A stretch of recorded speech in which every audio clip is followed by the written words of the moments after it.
use Euclid's division lemma to show that the square of any positive integer is either of the form 3m or 3m plus 1 for some integer m. इस question में आपको ये proof करना है कि किसी भी positive integer का जो स्क्वायर होता है उसको हम इस फॉर्म में लिख सकते हैं 3m और 3m प्लस 1. इन दोनों फॉर्म्स में ही हम उसको एक्सप्रेस कर पाएंगे और आपको यूक्लिड्स डिवीजन लेमा को यूज करके इसको प्रूफ करना है. So let us now move on to the solution. सबसे पहले पॉजिटिव इंटीजर को हम अज्यूम कर लेते हैं. Let a be any positive integer.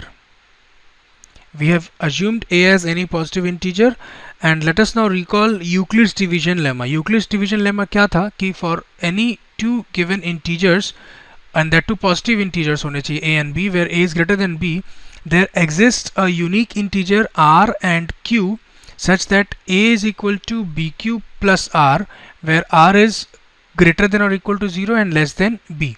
ये आपका यूक्लिड्स डिवीजन लेमा था. मैंने शॉर्ट में इसको लिख दिया यहाँ पे.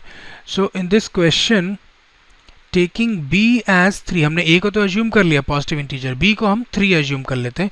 सो a can be written as 3q plus r, ऐसे लिख सकते हैं. तो इससे r की क्या क्या वैल्यू होगी, r जो होगा ग्रेटर देन इक्वल टू 0 और लेस देन 3. तो फाइनली r 0 भी हो सकता है, 1 एज वेल एज 2. तो 3 केसेस होंगे, एक एक करके तीनों केस को एनालाइज करते हैं. अगर केस 1 की बात करें where r is equal to 0, जैसे ही आप r के प्लेस पे 0 पुट करेंगे तो आपको a मिलेगा as 3q. Now squaring both the sides, क्योंकि आपको पॉजिटिव इंटीजर का स्क्वायर करना है, squaring both the sides will get a square as 9q square. यहाँ लिख देते हैं squaring both sides. Finally 9q square can also be written as 3 times of 3q square. और अब 3q स्क्वायर के प्लेस पे हम m लिख सकते हैं where m is 3q square. तो अब आप देखिए हमारे पास जो पॉजिटिव इंटीजर था a, उसका जब हमने स्क्वायर किया तो किस फॉर्म में आ गया, वो 3m के फॉर्म में आ गया.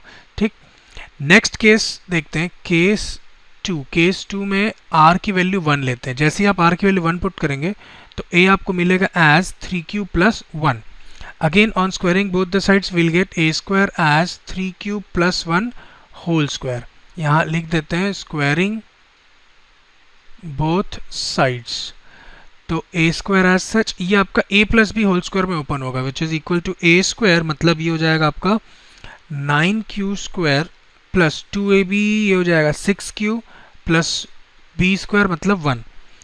सो a square is equal to, ये जो दो टर्म है फर्स्ट टू टर्म्स, ये 9q स्क्वायर प्लस 6q लिखा हुआ है, इनसे आप चाहें तो 3 कॉमन निकाल सकते हैं. Taking 3 common from the first two terms will get 3q square plus 2q plus 1. Now ये जो 3q स्क्वायर प्लस 2q है इसको m से डिनोट कर देते हैं. तो ये हो गया 3m plus 1 where m is equal to 3q square plus 2q. तो हमारा जो पॉजिटिव इंटीजर था 3q प्लस 1, उसका हमने जब स्क्वायर किया तो वो किस फॉर्म में आ गया, 3m प्लस 1. एक बार आपको 3m मिल गया और एक बार आपको 3m प्लस 1 भी मिल गया. ठीक है, एक केस और है उसको भी देख लेते हैं, केस 3. ठीक है, केस 3 में r की वैल्यू आपको 2 लेनी है. तो a क्या हो जाएगा आपके पास, 3q प्लस 2, ये आपका a की वैल्यू आ जाएगी. r के प्लेस पे आपको 2 पुट करना है तो 3q plus 2. Again on squaring both the sides will get a square as 3q plus 2 whole square. Squaring both sides. So a square is equal to, again इसको a plus b के whole square में open करते हैं तो ये हो जाएगा 9q square plus 12q, 2ab किया मैंने इसको, plus b square which is 4, 2 का स्क्वायर 4. अब मैं यहाँ लिख देता हूँ which implies that a square can be written as 9q square plus 12q plus 4 को हम स्प्लिट कर सकते हैं 3 प्लस 1 के फॉर्म में.